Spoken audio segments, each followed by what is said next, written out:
Anggota DPR fraksi PDI Perjuangan Masinton Pasaribu mengusulkan hak angket DPR terhadap Mahkamah Konstitusi. Usulan itu terkait putusan MK mengenai batas usia capres-cawapres. Lalu apa itu hak angket DPR? Berikut kami tampilkan penjelasannya lebih lengkap untuk Anda.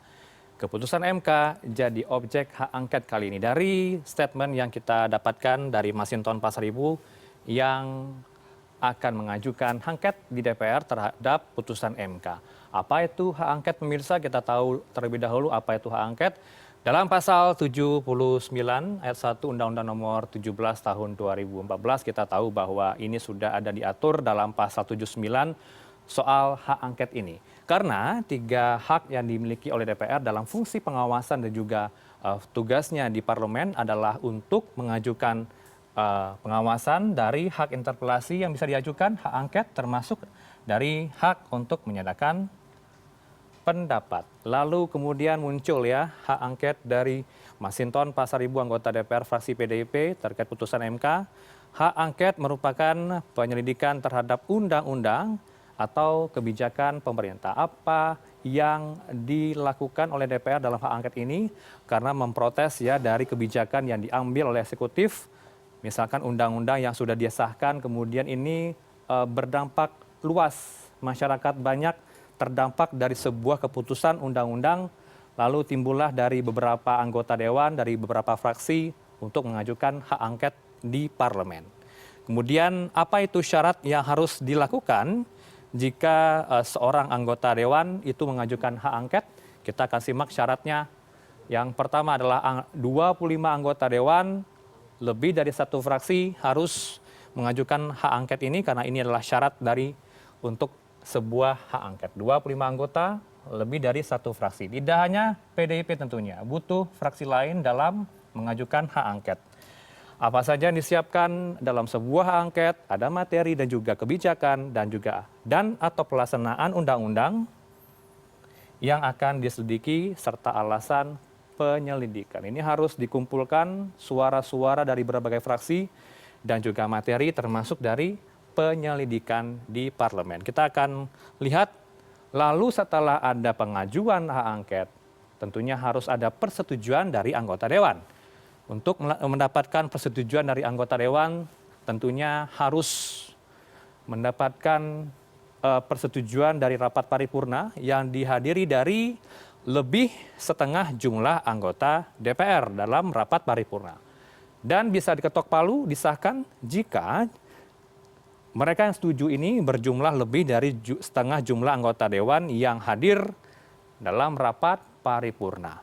Dan setelah disahkan di paripurna tentunya atau disetujui ya dalam rapat paripurna, maka ada waktu 7 hari untuk seorang presiden mengambil keputusan dari persetujuan hak angket tersebut. Itu tadi penjelasan ya dari sebuah hak angket yang kita tahu bahwa tengah diajukan oleh seorang anggota dewan yaitu Masinton Pasaribu. Kemudian timbul ya pertanyaan di publik pemirsa bahwa apakah hak angket ini merupakan upaya penjagalan seorang Gibran maju sebagai cawapres. Kita akan tanyakan langsung bersama narasumber kami pada malam hari ada Bang Masinton Pasaribu dari anggota Dewan Fraksi PDIP. Ya, ada Mas Ferry Amsari. Selamat malam Bapak-bapak. Selamat malam. Suasana kebatinan bagaimana malam ini? Fokus ya kepada pemenangan dari Ganjar Mahfud tentunya Bang Masinton ya. Yeah. Bang Masinton, timbul pertanyaan dari publik, ini usulan pribadi atau usulan titipan atau bagaimana sebenarnya? Jadi usulan itu kan adalah hak inisiatif. Kita mengusulkan saya usulan inisiatif melihat kondisi konstitusi kita. Apapun konstitusi itu bukan sekedar apa yang tertulis dalam undang-undang dasar itu, tapi lebih dari itu adalah konstitusi itu dia adalah roh dan jiwa sebuah bangsa. Maka konstitusi itu adalah dia juga sebagai sebuah perikatan kita bersama Pak dalam sebuah bangsa ini. Dia tidak boleh diutak-atik ya hanya karena kepentingan pragmatisme politik, apalagi tendensi politik kekuasaan itu. Nah, saya kenapa harus menggunakan hak konstitusional saya sebagai anggota DPR? Karena saya harus melakukan itu. Kritik publik terhadap putusan Mahkamah Konstitusi kan luar biasa, Pak. Ya. Dan kita harus mendengar ini, karena ini persoalan yang serius. Bahkan hakim yang ikut dalam rapat hakim tersebut menyampaikan bahwa ada persoalan yang sangat serius dalam putusan MK tersebut. Kemudian hakim lainnya berpandangan, ya ada situasi yang juga sangat serius harus disikapi. Bahkan Mahkamah Kehormatan, ya Prof. Jimli menyampaikan ada ya persoalan, jadi ada persoalan yang sangat serius yang semua menyampaikan nada yang sama. Dan ini kita tidak boleh abaikan. Dan juga ahli-ahli hukum tata negara ya juga menyampaikan, bahkan Prof. Yusril sendiri bagian dari koalisi pendukung Pak Prabowo aja menyampaikan ada cacat hukum serius dan potensi dugaan penyelundupan hukum. Jadi terhadap hal-hal yang serius ini saya berpandangan DPR harus menggunakan hak konstitusionalnya, yaitu hak angket, untuk melakukan penyelidikan terhadap pelaksanaan Undang-Undang Mahkamah Konstitusi dan juga Undang-Undang Kekuasaan Kehakiman tersebut. Nah, apakah MK boleh dijadikan sebagai objek hak angket, ya, sebagai lembaga yudikatif? Tentu. Saya bersandar pada ya presiden sebelumnya, baik itu angket terhadap KPK, angket terhadap Bank Indonesia, yang itu dia adalah lembaga independen negara. Nah, kita tentu objeknya adalah dalam aspek pelaksanaan undang-undang. Kita tidak masuk ke ranah yudisial seperti itu. Tapi yang Anda persoalkan adalah putusan dari sebuah lembaga yudikatif, Bang Masinton. Jadi kita tidak menganulir putusan itu, ya. Yang mau kita selidiki adalah prosesnya tadi, ya. Apakah ada unsur intervensi di sana? Apakah ada unsur nepotisme di sana? Karena saya berpandangan putusan MK ini bukan putusan yang berdiri sendiri. Kalau kita lihat dalam proses perjalanan kita sejak 2021, 2022 sampai sekarang, ya. 2021 dihembuskan isu 3 periode. Ini bagian dari politik pelanggengan kekuasaan yang saya katakan. Kemudian tertolak. Kemudian 2022 masuk ke persoalan big data, ya, untuk setengah periode penundaan pemilu. Ya kan?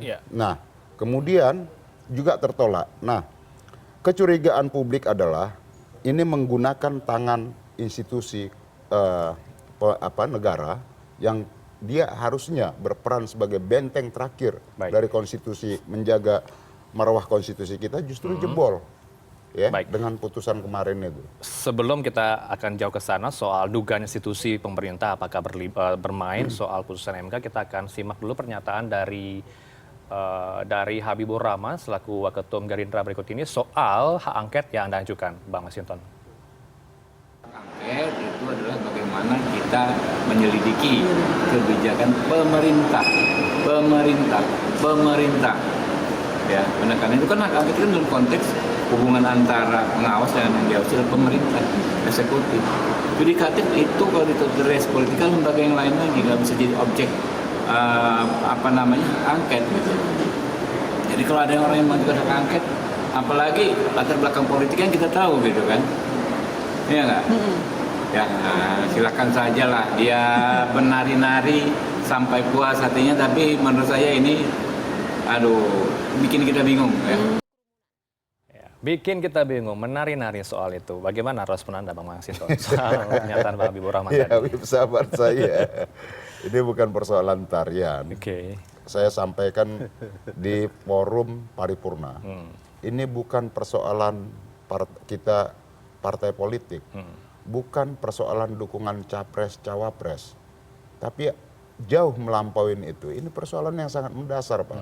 Apapun, kita ini kan negara hukum, Pak, bukan negara berdasar kekuasaan. Saya melihat, ya, dengan putusan MK ini ada pergeseran ini dari negara hukum menjadi negara kekuasaan tadi. Nah, ini yang harus kita jaga, Pak. Kenapa? Kalau ini kita jaga, maka perjuangan kita ketika reformasi tahun 98 lalu mewujudkan satu menegakkan kedaulatan rakyat melalui sistem demokrasi ini. Kemudian penyelenggaraan negara yang bebas dari pengaruh kolusi, korupsi dan nepotisme itu bisa kita wujudkan.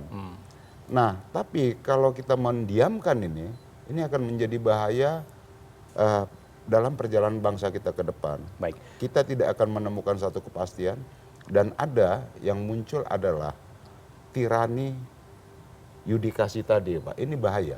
Baik, sebelum ke Mas Ferry, kami juga menyiapkan statement dari Jimli Asidiki. Sudah dipersiapkan oleh produser kami. Kami akan roll atau putarkan pernyataan dari Jimli Asidiki soal angket yang akan diajukan oleh seorang anggota dewan di parlemen. Ya baik, itu saya kira supaya DPR itu juga berfungsi menjalankan fungsi pengawasan juga. Hak-hak DPR itu banyak nggak dipakai, hak angket, hak bertanya, ya kan? Itu bagus itu. Saya dukung aja. DPR itu harus menggunakan fungsinya untuk mengawasi dengan menggunakan semua hak yang dia punya, termasuk hak angket. Bagus-bagus aja. Karena ini masalah serius. Mas Ferry, tadi pernyataan dari seorang ketua MK, Pak Jimli. Kalau dari mekanismenya seperti apa? Kalau sudah ada dukungan dari Pak Jimli, masuk akal tadi katanya juga, silakan diajukan fungsi pengawasan dari seorang anggota dewan. Mas Ferry. Ya, kalau memperhatikan konsep hak angket di Undang-Undang Dasar dan Undang-Undang MD3, sebenarnya tentu ini jadi hak ya, konstitusional anggota DPR dan kelembagaannya. Cuman mungkin angle-nya perlu dijauhkan dari perdebatan panjang karena ini kasus besar ya. Saya pikir Bang Masinton dan teman-teman di DPR akan paham angle yang mana yang tepat. Kalau melakukan hak angket terhadap putusan pasti perdebatannya akan panjang. Karena tidak mungkin kan putusan MK apa dan kapan pun itu nanti akan bisa diangketkan. Nah, beberapa angle itu tadi sudah disampaikan menarik, misalnya soal 3 periode, perpanjangan masa jabatan, penundaan pemilu. Dalam konteks ini mungkin bisa bicara soal dugaan pemerintah terlibat mengintervensi putusan MK untuk kemudian menjalankan konflik kepentingan terhadap anak dari keluarga istana. Itu menurut saya akan menjauhkan perdebatan ya daripada bicara MK atau putusannya yang walaupun saya paham maksudnya itu akan ke arah Maksud Anda sana. begini ya, Mas Ferry, ada dugaan Presiden mempengaruhi putusan peradilan. Ya, bagaimanapun kan begini. Ini putusan diputuskan oleh Paman Gibran dan satu-satunya yang memakai putusan ini adalah Gibran. Tidak ada orang lain. Kurang lengkap apa ini relasi konflik kepentingan ya. Jadi mudah sekali melihat pelanggaran etika dalam konflik kepentingan ini. Tapi apakah ini adalah upaya Gibran sendiri? Saya kok kurang yakin ya. Pasti ada hal yang besar lain sehingga kemudian sebuah lembaga besar seperti Mahkamah Konstitusi bisa berubah cara memutuskan terhadap objek yang sama. Dari perkara 21, 51, 55 tiba-tiba 90 nomor perkaranya berubah 180 derajat. Ini pasti ada sesuatu yang janggal. Dan kekuatan besar inilah yang kalau tidak bukan presiden siapa lagi begitu ya. Karena ini berkaitan dengan anak presiden dan adik ipar presiden. Nah, apakah ini bisa ditarik angle-nya untuk menjalankan hak angket? Menurut saya itu lebih menarik ya daripada kita memperdebatkan putusan itu wilayah politiknya di DPR atau tidak, karena tentu akan panjang. Saya sendiri akan mendebat bahwa tidak boleh dong putusan. Dan kalau dilihat penjelasan Bang Masinton, arahnya akan ke sana ya. Soal kecurigaan perpanjangan masa jabatan, 3 periode, dan intervensi istana dalam putusan ini. Itu Tapi kalau soal kejanggalan, maaf saya potong, bukankah kalau kejanggalan putusan MK itu sudah ada wewenang sendiri MK yang tengah berjalan tapi sampai kan saat ini? MK tidak memeriksa intervensi istana ke dalam kekuasaan kehakiman kan. Intervensi istana itu dari angket DPR yang akan diajukan. Ya begitu? itu. Jadi kalau MK akan memeriksa etik hakim, dia tidak akan menyentuh siapa yang terlibat dalam negosiasi seperti ini, sehingga 180 derajat berubah. Ya. Nah, DPR bermain di peran itu, yang kosong yang tidak mungkin diperiksa oleh MK. Bagi saya tidak mungkin ada intervensi yang lebih besar dari istana kalau dalam konteks ini.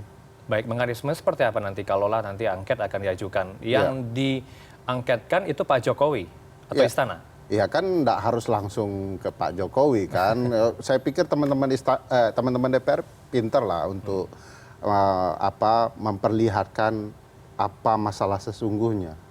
Kalau kemudian ini ditandatangani oleh 25 anggota DPR, lalu kemudian masuk ke setengah jumlah yang hadir, lalu setengah lebih kemudian menyetujui. Jadi itu hak angket, dibentuk panitia angket, ya panitia khusus angket, yang tentu saja ini akan menjadi dasar penyelidikan apakah memang ada intervensi di luar cabang kekuasaan kehakiman dalam putusan ini. Dan itu tugasnya DPR. Dia membuat undang-undang agar kekuasaan kehakiman merdeka, ternyata tidak merdeka. Kan dinyatakan di pasal 24 Undang-Undang Dasar, kekuasaan kehakiman adalah kekuasaan yang merdeka. Merdeka dari siapa? Dari intervensi siapapun. Termasuk istana tidak boleh intervensi. Baik, tadi disinggung soal undang-undang kehakiman yang masih harus diperhatikan Bang Masinton. Anda sendiri nanti bagaimana mekanisme yang akan Anda jalankan? Sudah berapa orang setuju dengan angket ini? Lintas fraksi sudah komunikasi? Tinggal satu orang saya dengar 24. Optimis nampaknya. Kalau Gerindra nggak mungkin kan? Intinya secara persen-persen ya, karena ini usulan 25 anggota itu anggota. Nah, dan lebih dari satu fraksi, kan itu syaratnya. Jadi saya berupaya untuk meyakinkan 25 anggota untuk nanti bisa dibawa di paripurna dan diputuskan apakah diterima atau ditolak seperti itu. Nah, jadi ini ya tugas kita bersama, mohon doa dan dukungan juga dari kawan-kawan, baik pers, ahli-ahli hukum seperti Bung Ferry dan teman-teman lainnya, agar kita bisa menjaga marwah konstitusi kita ini. Nah, tentu kita kan jelas tuh ya, dalam dissenting itu jelas itu semua. Ya, ada persoalan yang sangat serius. Kemudian ada secara administratif juga, di mana gugatan dimasukkan pada hari Sabtu tanggal 30 September. Ya, hari Sabtu begitu. Baik. Nah, itu bisa udah dicabut, bisa diterima kembali. Baik. Begitu. Kemudian outputnya apa nanti Bang? Bisa kita dalami di sana. Outputnya apa nanti kalau angket ini diajukan? Apakah upaya untuk menjegal Gibran maju jadi cawapres? Saya nggak mau berandai-andai ke sana, tapi ada hal yang sangat serius dan fundamen perlu kita benahi dengan institusi Mahkamah Konstitusi dan independensi hakim tadi itu. Oke, kalau Mas Ferry seperti apa? Bisakah angket diajukan untuk nanti outputnya menjegal Gibran maju jadi cawapres? Begini, jadi 3 hak itu kan hak interpelasi, hak angket, hak menyatakan pendapat. Ujungnya hak menyatakan pendapat. Kalau kemudian menyatakan bahwa presiden atau pemerintah melanggar hukum, maka itu akan pindah ke Mahkamah Konstitusi itu. Menjadi impeachment, ya. Impeachment itu gugatan terhadap presiden karena telah melanggar 5 plus 1 hal. 5 itu kalau presiden dinyatakan melakukan pengkhianatan terhadap negara, korupsi, suap, tindak pidana berat lainnya, dan melakukan perbuatan tercela. Kurang tercela apa? Dari satu partai pindah ke partai lain, lalu kemudian kurang tercela apa? Kalau bicara 3 periode, memperpanjang masa jabatan, menunda pemilu, bagi saya itu tercela semua. Dan yang plus 1 itu adalah tidak terpenuhi lagi syarat-syarat menjadi presiden. Siapa tahu dia pindah warga negara besok pagi, begitu ya, itu sudah tidak terpenuhi. Nah, ini ujung dari hak angket itu tadi. Dia akan berupa menyatakan pendapat. Kalau itu terjadi, memang agak luar biasa situasi politik ya. Dan yang membuat keributan situasi politik ini bagi saya presiden dan keluarganya. terakhir, apakah nanti akan mulus untuk menjegal Gibran menjadi cawapres? Mas Nggak Ferry? akan semudah itu. Ini mohon maaf, PDIP itu kurang apa? Partai besar, dipimpin tokoh kuat begitu ya. Digoyang juga sama presiden. Jadi presiden pasti mempersiapkan sesuatu untuk katakanlah tameng bagi gerakan teman-teman yang kritis terhadap langkah-langkah inkonstitusional yang dilakukan presiden, dan ini tidak mudah. Tapi poin pentingnya dari PDIP ini kayak sedang diam mempersiapkan rencana besar kayaknya. Tenang sekali PDIP, dan ini langkah pendewasaan politik khas PDIP di awal-awal reformasi. Jadi malah bagi saya ini berbahaya kalau PDIP sudah diam. Respon begini. Anda terakhir, singkat saja. Senyap, apa yang disenyapkan Ya, kita dari harus, PDIP? ya tugas saya hari ini adalah bagaimana hak angket ini bisa berjalan. Oke. Nah, nanti tentu dari hak angket ini dibentuk panitia khusus melakukan tugas-tugas penyelidikan, ya. Dan nanti bagaimana hasil dari temuan penyelidikan itu, ya, bisa kita tindak lanjutin untuk memperbaiki tatanan konstitusi kita dan memperbaiki demokrasi kita dari ancaman kolusi, korupsi, dan nepotisme. Baik. Karena itu adalah mandat dan amanat reformasi tahun 98 yang harus kita jaga. Baik, Seperti terima itu. kasih atas waktu Anda malam hari ini, Bapak-bapak. Kita tunggu hasilnya seperti apa nanti di parlemen, apa namanya dinamika yang akan terjadi. Mas Masinton, terima kasih. Anggota DPR fraksi PDI Perjuangan dan juga Mas Ferry Amsari selaku ahli hukum tata negara. Selamat malam, Bapak-bapak. Assalamualaikum. Waalaikumsalam. Dan informasi terkini lainnya akan kami hadirkan sesaat lagi. Tetaplah bersama CNN Indonesia, kanal pemilu terpercaya.